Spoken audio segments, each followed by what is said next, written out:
Hey, y'all. Welcome to Cross Politics. Thank you for joining us. It's a midweek fix. That means there's only one camera. Pastor Toby, Chalk Knox, the Water Boy. Join the club. Support what we're doing. Today we got, I think, kind of a full show for you guys. Texas is back in the news. The Promised Land's back in the news. The Promised Land. LeBron James in the news. Oh, man. They win a championship? And Ronald Reagan's going to be in our news. Ronald Reagan? He's come back from the dead. If you guys have... what's wrong with you? You aren't paying attention to the news this past week. There was a officer, Aaron Dean, in Fort Worth, was called at 2:30 in the morning to go. Is it 2:30 in the morning? 2:30 in the morning to go and do a welfare check on a house where there was a front door open, the lights were on. So 911 wasn't called. But 911 wasn't called. No. The neighbor was just calling for a welfare check because he said, "Hey, this looks odd." Right, so it's not an emergency. He just called the standard police line number. Yeah, check he asked for a welfare check. Welfare check. That was not communicated from the dispatch to the officer. So the officer, when he arrives, he doesn't think it's a basic welfare check. He thinks it's a 911 call. No, he doesn't think it's a 911 call. He thinks somebody broke in. It's a little more escalated in the communication between the dispatcher and the officer that arrives on the scene. So what was told from the neighbor all that information didn't really make it to the officer. No, the welfare check information did not make it to the officer. Okay. And so he arrives at 2:30 in the morning, and then or 2:28, whatever, and then 20 seconds later, backup arrives with him. Okay. In fact, let me just drop you guys into the cam video on his body here. Body cam. Yeah. 2:25 a.m. So we're watching So that's that front door. There's an open screen. The screen door is closed, but the front door is open. Lights are on. That's correct.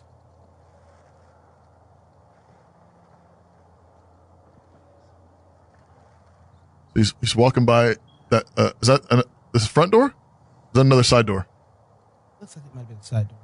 Same thing. Screen door. Screen door is open. Screen door is closed. The front door is open. And the lights are on inside.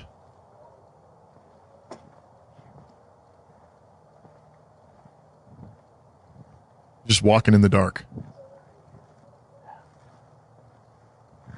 Light comes on. By the garage. Shine his light at the back gate. There's the other officer. There's his sidekick.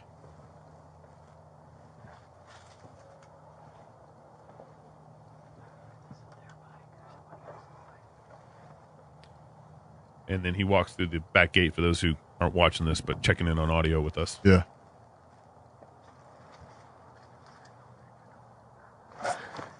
Put your hands up. Show me your hands. Okay. Wow.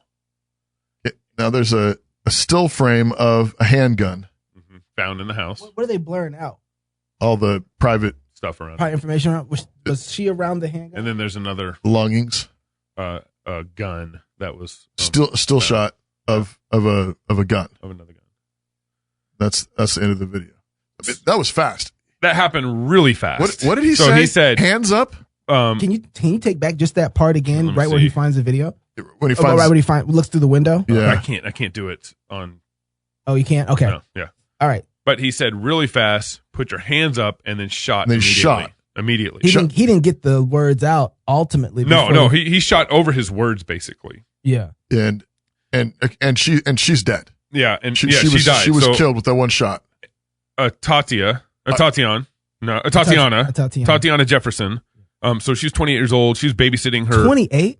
Yeah, she was young. She was babysitting her 8-year-old nephew, and she was now living in the house, her mother's house, because she's helping take care of her mother at the house. And her mother actually happened to be in the hospital during that time, during that period. But the little boy was still in the house, huh? Yeah, and the little boy was next to her. And so actually, there's a couple details before we get in discussion. There's a couple details to flesh out here. The boy was next to her, and he testified as of Tuesday that she actually drew a gun at the police officer, or whoever was at the window, was in the window, shining a flashlight. Yeah. So if you notice, when you officer brings the flashlight up, shines it right into the window. It's a very bright lumen flashlight. That's the idea is to blind the And person. to blind the person. So the officer's never identified himself. Yeah. Right. She has no clue if there's a police officer or not. He shines a flashlight right in the face. He draws his gun, puts your hands up, and fires over it. Right. And apparently, she at the same time found her gun and drew it, pulled it out of her purse and drew it. Remember we back talked at about him. this? So But you can't. But the officer, I don't even think the officer saw that either. Oh, I don't know. I don't know, man. Oh, I don't know. Well, but maybe give it the best spin is that he did see it. I'll let you guys choose. The best The spin best is spin that is he did see it, but it's so bright in the flare off the window. I really don't know if he saw it. You know what? He shot for a reason. right.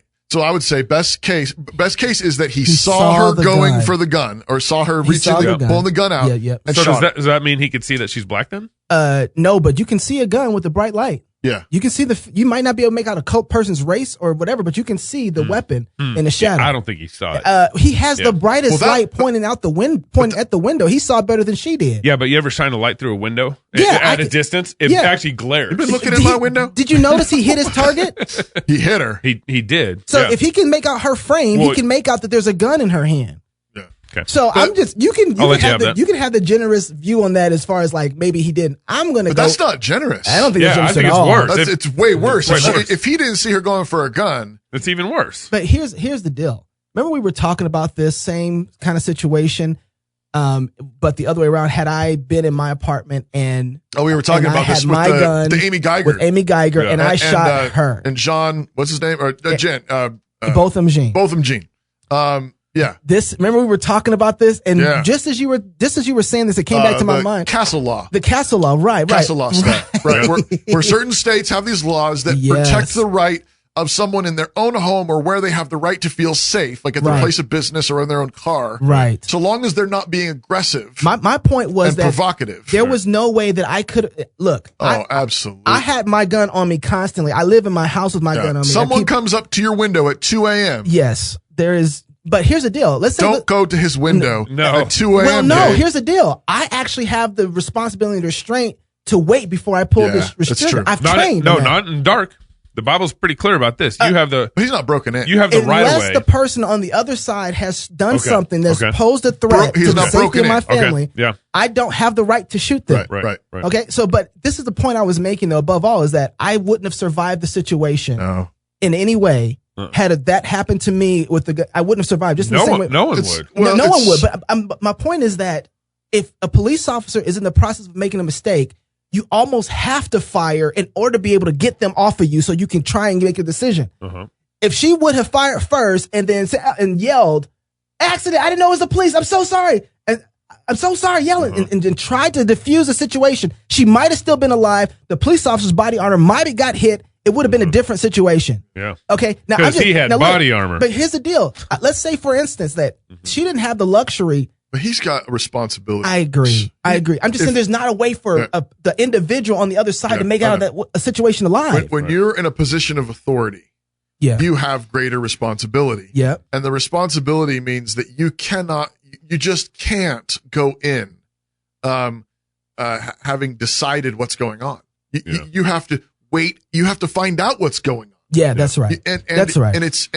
And put yourself in her situation. That's what responsibility does. You say, okay, I'm some guy, as far as she knows, with a flashlight at 2 a.m. Yep.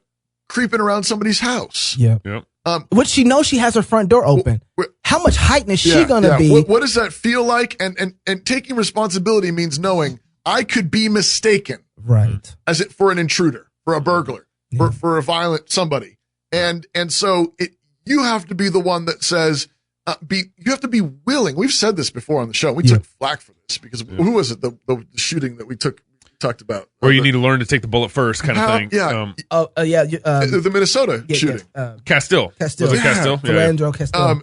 It's hard call, and I get that. And there's going to be wisdom calls, and there's going to be situations that fall right on the line. Yeah. But being in leadership, it means that you have to be the one willing to take The bullet. the bullet first. Yep. Uh-huh. Because you don't want to be wrong. Right. Now, I know, I understand that in law enforcement, there are protocols that I think are probably generally good Yeah. and wise protocols that that help in a situation like this. And I don't pretend to know all those protocols, but I'm saying the biblical principle though, is that when you're the one in authority, you're the one who's responsible for the situation, and in a situation like this where you're going in, where there's not an obvious open threat there. You've had no communication with anybody in the house. You need to be the one that takes the bullet first. Yeah. That's right. Yeah, notice though, neither police officer, there's 2 police officers there. Neither one of them yell out at the open door to say, hey, now, police. I noticed one thing. The sound comes on in our video a little bit late. He could have identified. And I do wonder, question, did he yell at all? Well, so the sheriff, his chief, the interim chief of police said that the officer never identified himself as a police officer. Just terrible. And I think she would have responded differently if she would have heard. You yell out. Police, hello, police. Hello, anyone there? Yeah. You safe in there? Everybody okay? Yep. At least the boy would have yelled out, "Oh yeah, hey, something."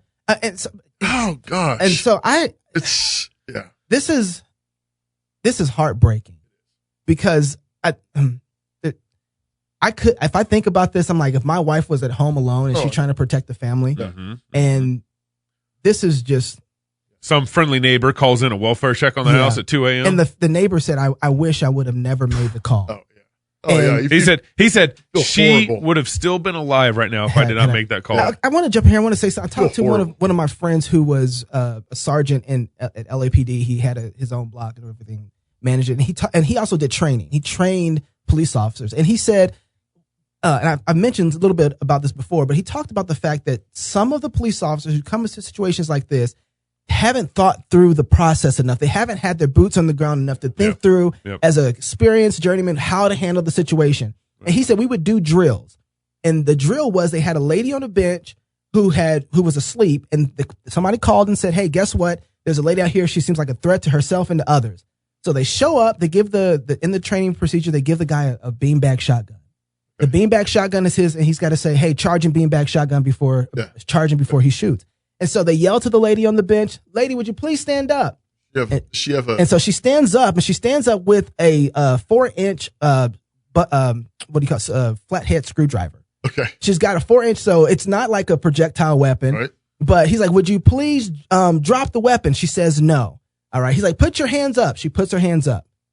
"Turn around." She turns around. So the drill is designed so that she obeys every command except for the one to drop the screwdriver. Okay.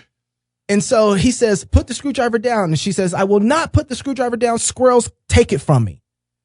They take everything I have." So it's a personal possession to her that she's not willing to lose. Yeah. And so he yells one more time, "Put the screwdriver down." Yeah. No. Charging beanbag shotgun. And my guy says, he runs out there like, "What are you doing? Yeah. You haven't thought through the situation well enough, and you're going to shoot a lady." You're going to shoot a lady because she has a screwdriver in her hand. She has a screwdriver in her hand. And so he's like, and these are guys from 1 to 5 years who's been on the force. He's like, what else can you do to diffuse the situation? And what else do you know she's willing to do? Put the screwdriver in your sock, maybe? Yeah. Yeah. You know, how put it in your purse. Put it in your purse?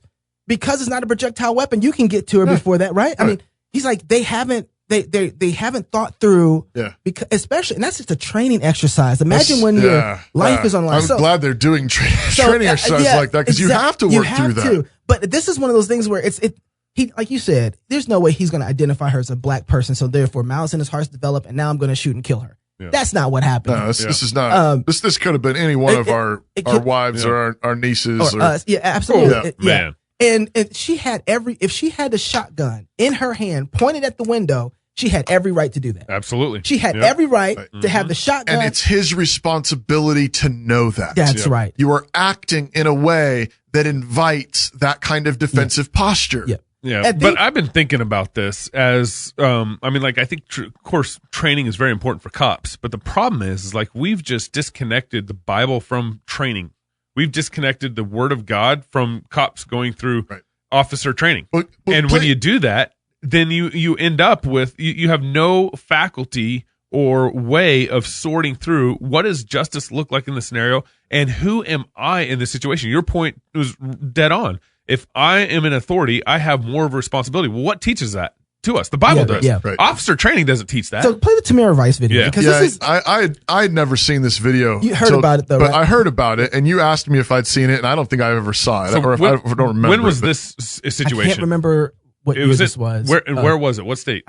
Was it Minnesota? No. Not Chicago. Why don't you Google it real I'll quick, look up real quick, and I'll yeah. play the video. Okay.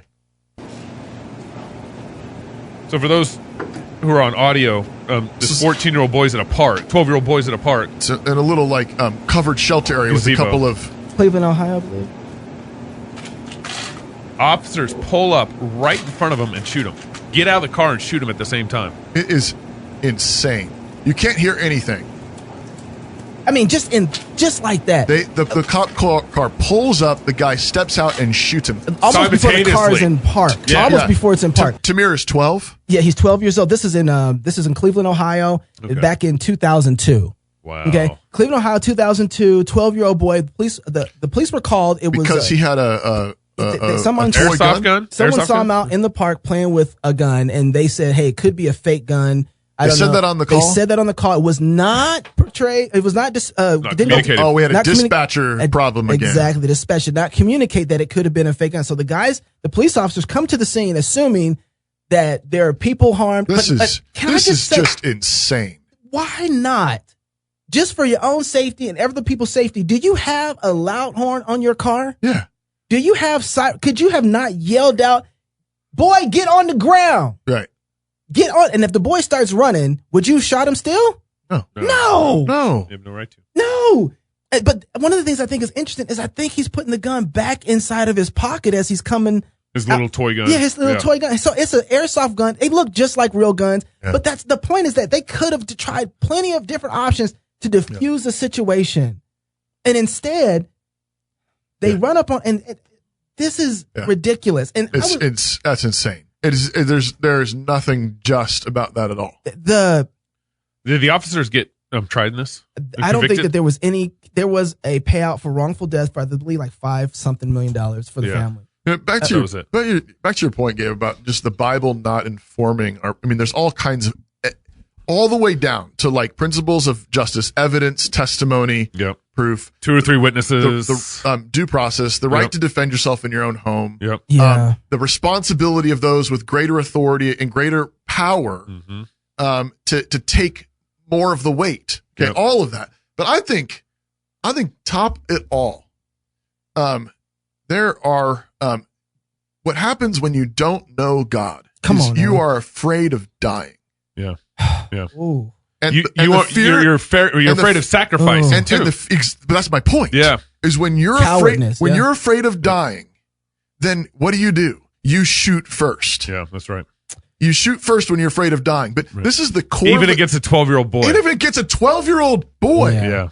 And whereas what does Christ do? Christ takes the bullet. Yep. Right? Yeah. The one who is when you're fearless, when you've already died and your life is hidden with God in Christ, right? Yeah. When you're crucified with Christ, Yep. and you no longer live, but Christ lives in you, right? That transforms how you think about life. I was telling my kids this just the other day. There are worse things than dying. Yeah, that's true. Do you not realize that, right? Yeah, that's true. How about being a coward? Yeah, and dying right. in your cowardice. Yeah. How about that's hell? How about not knowing God? Amen. That's worse than dying in Christ. Can I add something to that too? We were talking about this when our society has forgotten Imago Dei. Yeah, and we've lost that. Right. Expect that it bleeds into everything. It gets into the corners of everything, especially how we train. Yes. Because when you understand Imago Dei, you're willing not to be a coward. You're willing to take the first shot. Right. You're willing to say, okay, I'll sacrifice for that. And everything that we're doing, the social justice people are only seeing a part of this. Yeah. And they're at the tip of the iceberg, and they don't understand it's bigger than what they see. Right. It's far worse than what they see, actually. It is. Because and what they're doing is encouraging a certain type of government influence that will make it even worse than what. Yeah. The problem with social justice movement, with Me Too, with all this stuff, is basically what they want to do is they want to dish back to the man, to people with power, what has been dished to them. Only now it's with a mob. Only now it's on Twitter. Now it's now we're gonna lynch you. Yeah, it's mob lynching. Yeah. Because of what in the name done, of justice, which is not justice at all. Right. No. And what you end up with is just more of the same. Okay, so work this out for me. Now let's take it to the court case. Yeah. We've seen the video. what is the punishment for something like this? What does this guy deserve? We're talking about the Fort Worth situation shooting with the This one, Tamir Rice situation. I look at this. This is a hard one for me. I am not going to lie. Oh, sure. But I have parameters in this where it's like there's a certain form of negligence that's given here that is just ridiculous. It's incredible. I mean, This is. I almost want to bring. Before I want to put somebody on the death penalty, I want to have two forms of negligence to point to. To say, okay, there's an ongoing consistency of negligence here. Yeah. Now, I would go with... Right. Well, because in the Bible, the law is, take the goring ox, exactly. right, is the principle in Exodus, where if an ox gores once, you kill the ox and it's done. But if it was an ox that was known to gore in the past, that ox suddenly becomes a weapon, basically, that you should have locked up. And now you are... liable for whatever the death ox, of that ox. Yeah, for what the ox kills. Right. So I think, but this is the worst case of negligence here. Yeah. If there's another case somewhere in this officer's history where there's like obvious negligence, is this guy a goring ox? This is exactly. Then this is easy. Right. There's death penalty here. Yeah. This particular, I can't offer this as hard as this is. One situation like this where he's fired, all the things above. You don't need to be protecting our people because you can't protect them. Restitution to the family. Yeah. Whatever that's going to be. Right. Let them have it. Yeah. And I guess I would question the institution, how much they are responsible for the people who are there. If this is continuing to happen. What was the training? Absolutely. What was the discipline? I can't, in this particular case, give this man the death penalty right out. Yeah. Right. You got to know more history. There has was to be there negligence in the past? Yeah. And I just want to make one comment. Away just scot free though. No, not at all. I just want to make one comment about the negligence thing. We're talking about the goring of an ox being negligent, and the reason why we can apply that to a human is because Paul does the same thing with the muzzling of an ox. Muzzling an ox. Right. Yeah. He applies that situation. Don't muzzle an ox to pastors. He applies the Old Testament law to the New Testament. And so there's an analogous situation with the goring of an ox. Is God concerned about animals? No, he's concerned about us. He's concerned about people. Exactly. That's why he gives us the law. It's a how much more kind of more argument. important. Yeah. So what about with the case with Tatiana Jefferson? Yeah.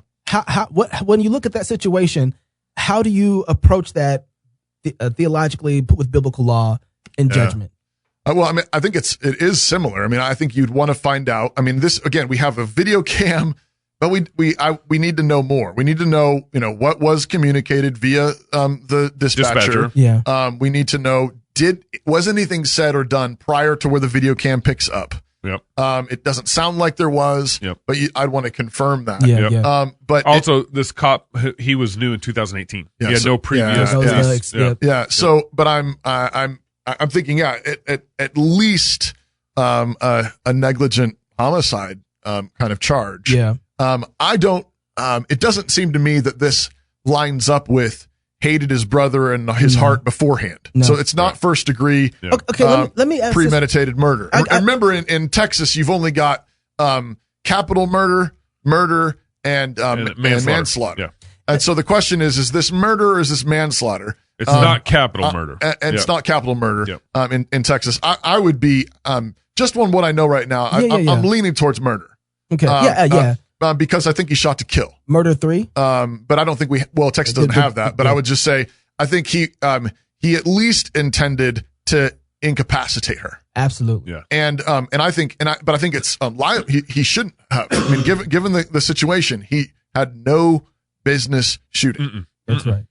And I would say in a situation like that, a homeowner pulls a gun, you duck. Yeah. You roll It's your duty to duck. Police. Yeah, you yell police. You don't shoot. Yeah. There's nothing there. But this goes back to like when we disconnect the word of God from what it means to be a police officer, which we have wholeheartedly done. We've taken Bible out of training. We've taken Bible out of keeping peace in our cities. We've taken Bible out of what it means to be a police officer or sheriff. That's because preachers. I'm a preacher, so I'm just going to kick myself. That's because we taught the people that the Bible doesn't apply to anything. Yeah. Wow. Yeah. The preaching, the pulpits of this country. We had a conversation with what's the dude's name? The Black Robe Regiment dude. Dan Fisher. Dan Fisher. We had a conversation with him not too long ago, and he was talking about how, back in the day, preachers knew that the word of God applied to everything. Yeah. And they taught their people systematically, this is what it applies to. It applies to your business dealings. It applies to your marriage. It applies to family. It applies to self-defense. It applies to all these things. It applies to the American Revolution War. Exactly. But preachers for too long in this country, all they do is just at best, which is, I'm thankful for. At best, they just preach, come to Jesus. Yeah. He died for your sins, and then repeat. Yeah. Next Sunday. Yeah. All right. I'm going to do it again. Yeah. And of course, I'm appreciative that, there's a good heart there. The gospel's being preached. And, we need that. But we need the whole word of God. We need the whole counsel of God applied to all of life. And we need to do it with the cross of Jesus at the center of it all. Yeah. But I think preachers, we taught the world, Christians taught the world that the Bible doesn't apply to anything else. Yeah. I was just watching a video. I got to say this just for some of my police officers out there who do take the first shot, who are willing to lay down their lives to for the sake of somebody else because of Imago Day. Right. I watched a video of a police officer go maybe 6-8 blocks with his gun drawn on somebody who was coming after him with a knife. And I saw him yelling at the guy for 6 to 8 blocks. Please, sir, stop. Please, sir, don't do this. Please. Don't make me do this. For 8 blocks, if not more, until he got into traffic and the guy had his back up against traffic, about to get hit, and the guy charged him. And when he charged him, he shot twice. Didn't stop the guy and got stabbed. I think got stabbed and rolled around fight when the other officer came in and shot him a few more times. And I looked at that and I was like, salute to that officer. Yeah, that's heroic. Like, that's a hero right there. That's Christ-like. Yes. That's Christ-like law enforcement. Yeah, try it. At that point, I was like, I don't think I'd be going back 8 blocks. I'm just going to tell you right now. Maybe half a block. I might go half. I'm like, okay, that's about enough now.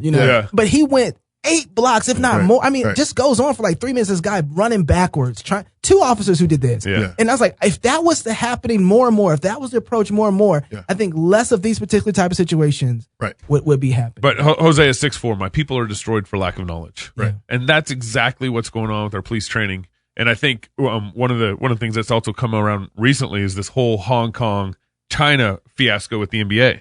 Did you want to get in here? I was just thinking, I just want to say too, with the police officers, the reason that I don't want to have it just be one-sided, but part of the reason that we have this type of issue with the officers is because they're not dealing with human beings in the same way that they act. People are acting like animals. And so they're trying to, and they don't have biblical understanding to do this, trying to figure out how to protect officers against somewhat how people are acting like animals. Right. So it's both and. We need people who act like human beings who also fear God and how they live and how they operate so that we can get people from us that police us. Yeah. And I just go back to the point I already said. And I would just say, I think, there are worse things than dying. Absolutely. Yeah. Absolutely. But you only get that. You only understand that if you know Jesus. That's the standard. If you know, and you sign up to be in the military, you sign up to be in law enforcement, you are signing up to be on the front line. Yeah. You're signing up to lay your life down if need be. That's right. And that's true. And that doesn't mean being foolish. That doesn't mean being foolhardy. And I know there are protocols to follow, and I trust that many of them are helpful and wise. Like the LAPD guy that you're talking about. He's training people. He's a great to be careful and wise. And I know that there are going to be hard calls. Yep. But bottom line, I still come back to there are worse things than dying. Yeah. And that's right. And I think, but when you don't know Christ, then you fear death. And in your fear of death, Hebrews 2 says that God came and shared flesh and blood of the children so that he might die as one of us, so that he might destroy him who had the power of death. Right. That is the devil, who held us in bondage to fear our whole lifetime. Right. That's our problem. We're in bondage to fear apart from Christ. Yep. Christ became one of us to die for us in order to take away that fear of death. Yeah. And here's what's crazy about that passage is that God could have destroyed Satan from above. Oh, sure. But what he did was he sent Jesus to be like us and to destroy Satan. In order to destroy him as one of us. As one of us. That's exactly right. For us. Right. So that we might be free. Before we go, I want to get to this China NBA thing because I think there's just so much going on here. Let me tee this up here real quick. We got LeBron James being asked about the Houston Rockets owner, Daryl. He tweeted out 2 weeks ago now. Is it been 2 weeks, a week and a half, something like that? Feels like, man. He tweeted out, in support of Hong Kong. Right. And then stand with Hong Kong. Stand with Hong Kong. Minutes later, he deletes his tweet, but that sent ripple effects out to the NBA all the way to China. And China started painting over their symbols in the NBA, tearing down NBA, canceling NBA events in China and so forth. They're scared. China's scared? Yeah. I think I think they were. And then we covered this on the show last week. Not anymore. No. Oh, and then, we can do that? That sucker punch works. And then we covered both Steve Kerr, Greg Popovich, a number of these other owners just saying, I have no opinion about China, Hong Kong. Oh, man. And now we here have LeBron James commenting on the owner's tweet. Oh, he's free. Players in the meeting with Adam were wondering if Daryl would be reprimanded or punished because if a player had said something to cost the league money, he thought, not you personally maybe, but the players thought that they would be punished. Do you think that Daryl should have been reprimanded for that? I think that's another situation that should stay behind closed doors. We are to see what happens with any one of our players or with an owner or with a GM at a later date. I think when we all sit back and learn from the situation that happened, understand that what you could tweet or could say, and we all talk about this freedom of speech. Yes, we all do have freedom of speech, but at times there are ramifications for the negative that can happen when you're not thinking about others and you're only thinking about yourself. So I don't believe I don't want to get into a word or sentence feud with Daryl Morey, but I believe he wasn't educated on the situation at hand, and he spoke, and so many people could have been harmed, not only financially but physically, emotionally, spiritually. So he's referring to Hong Kong, right? What we tweet and we say and what we do, even though yes, we do have freedom of speech, but there can be a lot of negative that comes with that too. He's ignorant. Daryl's ignorant of the situation. Doesn't need to be educated on the situation. People could be harmed because of his tweet. He was only thinking of himself. Yep. Yeah. Isn't that amazing? Would he ever say anything like that if it was like somebody tweets out hashtag, hands up, don't shoot? He actually had a T-shirt where he's wearing a T-shirt at a game and over his warm-up jersey. Where he's like, hands up. I can't breathe. It's complicated. I can't breathe. It's complicated. I can't breathe. Can't breathe. Oh, yeah. What happened to it's complicated? Yeah, it's complicated, isn't it? King James, you only thinking about yourself. And your bag of money. Wow. So he was over in China when this tweet went out, when Daryl's tweet went out, and they actually China actually canceled a number of LeBron's events while he's over there because of all this. Oh, so he lost some money. Well, he got canceled. I think what he was saying too is that he said it could have waited a week. He's like, okay, this could have waited a week before. Yeah. And I think what he's trying to go over is like, we got people who are over in China who are not in their own country, in the middle of making a deal. Yeah, right. Yeah. Mm-hmm, yeah. I think LeBron's just doing a minstrel show for the Chinese people. But oh my goodness! But which camera do I look at? The one in the center. He knows what lines to say. But he's like, if he would have waited a week, this could have been over. We wouldn't have had to be in harm's way because we're not in our country. So there's other security issues. There's all kinds of other things. Okay. Oh. Okay, bet. Oh, so who's thinking about themselves? But here's what, as soon as they asked the question about whether or not do you think Morey should be punished for his tweet, it let me know that the NBA didn't really mean what they thought, didn't really mean what they said about like he has the right to free speech. Yeah, right. Well, we said we thought it was pretty lukewarm. Because he's like, that's a conversation. He's like, nah. That's a back office conversation. LeBron James should have said, what are you talking about? It's free speech. He said how he felt about the situation. What he wants to say. And matter of fact, all he did was post basically a meme. Yeah. And said, there's a picture. Stand with Hong Kong, free Hong Kong. Yeah. That's all. And so there's a lot being made of like what he meant by. Why can't he just do that? Guys, you're wearing I can't breathe shirts. Yeah. You know. Right. Exactly. If the NBA would have talked like this, you guys would have slaughtered them. Yeah. What did Babylon NFL, B say about this? LeBron James feels Rosa Parks bus protest could have waited a week. Babylon B also said that that the NBA requires the players to stand for the Chinese national anthem now. Well, yeah, they've been standing for that for a long time. That's the thing, though. Just even take Hong Kong completely out of this. Yes, yeah. Right? Just for the heck of it. For the sake of conversation. Take Hong Kong out of it. Yep. Just China all by itself. It's a communist nation. All right. It has done how many millions of Tamir Rices? Ooh. Oh, man. How many millions of Tatiana Jeffersons? Yeah. They do this by policy in China. Yeah. by policy. They're doing this to our brothers and sisters at Early Rain Church right now. You walk up and you shoot. You That's walk right. up and you haul them off. That's There's right. no freedom of You speech. walk up and you tear down their church building. Right. That's what they're doing. Yeah. That's what they're doing. I mean, that's the thing. So like the It has nothing to do with Hong Kong at this point. No. It really, I mean, No. at this point, if you don't know this about China, China, Right. bruh. But here's what's who's crazy. not educated? Who's not educated? LeBron's Right? not. But Who's here's only what's thinking about crazy himself? about this. Christians have been using sports to get into other nations for years. Athletes in action. Yeah, You know, I actually think it's a great play. Well, in business, just period. Yeah. Business and sports. It's fine. So I actually think it's a great play to get in under, especially a communist regime, is use sports to get in. Sure. And to build friendships. But the problem with what the NBA is doing is that they've allowed China to get hooks on them. Yeah. The China owns them. The NBA doesn't own China. We talk. I don't know. Did we talk this about on the show? I can't remember what we talked about on the show and what we talked about out of the show. But like, I think you said this, Chuck Knox, to me. You said NBA is more powerful than communism. Right. Yeah. And I believe you They are are. absolutely Yeah. right. Yeah. If NBA wanted to flex right now and say, Yep. you swallow our American Yep. principles and virtues, Yep. or we're gone. Yeah. That's Yep. right. You know what? China would bend over. I would. The communists You would. better believe it. They'd be having trouble on their hands. And that's why I went a minute ago. I was just saying, I think initially as they were painting over stuff, they were scared Yeah.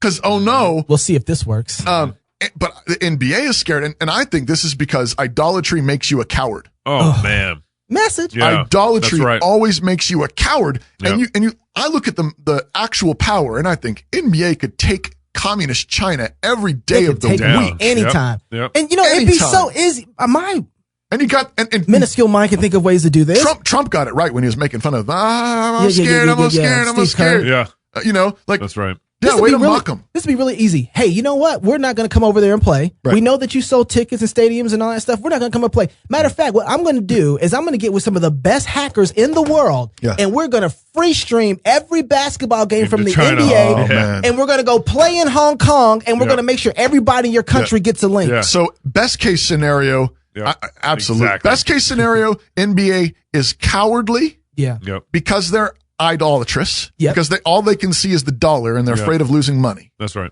Worst case scenario, they're already in bed with the That's what communists. scares me. Worst case scenario, that's what they've already scares me. bought it and they've bought the power play. That's right. Yeah. And they're in bed with the communists. Because they know their power. They're not ignorant of their power. That's why I wonder. Yeah, that's what's scary. It is But you know, scary. this brought up, I started thinking about like, man, where is the man at? Remember there used to be, I used to think about, I was watching a video of what was it? Not the Latin, it was my Irish brothers and my, who else was it? Boondock Saints. My Irish Italian people who I were have coming no here. idea what we're talking Oh, about. my Scott's goodness. Irish. Yeah. We're coming to America as minorities back in the day. And I used to see those guys, and those guys were, their hands would be beat up. They were the ones who built New York with their hands, you know? Yeah. And they were working hard. And I remember there was a time where a man wasn't going to take no mess. Yeah. He was going to say it how it was, and you're going to have to deal with it. Yeah.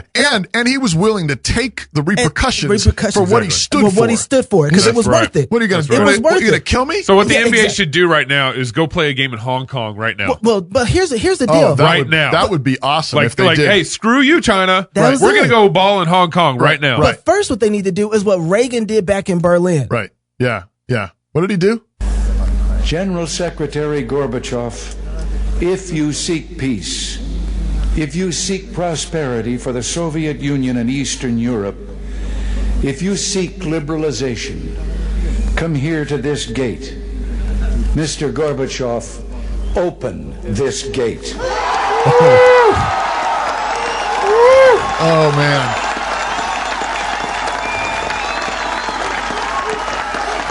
Paying out. Yeah. Proud. Yeah. American flags in Germany. Wow. Mr. Gorbachev. Mr. Gorbachev, tear down this wall. Whoa. Wow. If you guys I remember, don't- this I don't is think- 1987. I don't think they make men like that anymore. No, this is 1987, and Ronald Reagan is literally at the gates. Yeah. right. Literally staged at right the gate. against the gate in West Berlin. Yep. Wasn't that the Capitol that was right behind him? I think. What was it? That's the Berlin Wall. Berlin Wall, right behind him, and he's saying, "Tear down this wall." Incredible. Right? Open these gates. Open these gates. Tear down this wall. And on another foreign soil. Yeah. With foreign people out there waving American flags. Right. You know, one thing that I'm learning in politics is that one needs a very long memory. Yeah. You need to have a very long memory because this game, watching Joe Biden, the other people in the Democrat and the left, and conservatives and Romney with Romney Care, I've watched just in the years that I've been involved and alive, so many people change from where they were from here and flip flop in order to get I don't mind honest changing.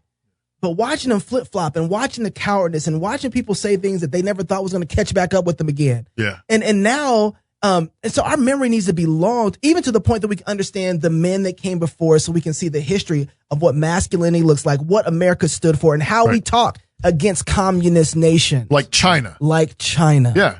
Like, who's going to be the Reagan? You know? Yeah. Who's going to be the Reagan? Who says no? At this point, why not the NBA? Right. Why not? No, it's a great play. No, well, yeah. The NBA could do so much damage to China. Believe in anything. Yeah. Unless it costs you a bag. Unless it's communist China. LeBron tweeted, "Injustice anywhere is a threat to justice everywhere. Our lives begin to end the day we become silent about things that matter. Wow. Thank you, MLK 50." Last 2018. Wow. No equity in that whatsoever. Eric July does little asterisk, unless in Hong Kong. Yeah. Ooh. Oh! Right? He's right. Ow. If you're single, get married. If you're married, have kids. And if you have kids, go baptize them. Until next week, or until Sunday, love God with all your heart, soul, mind, and strength. Love your neighbor as yourself. Go fight, laugh, and feast. This is Cross Politics.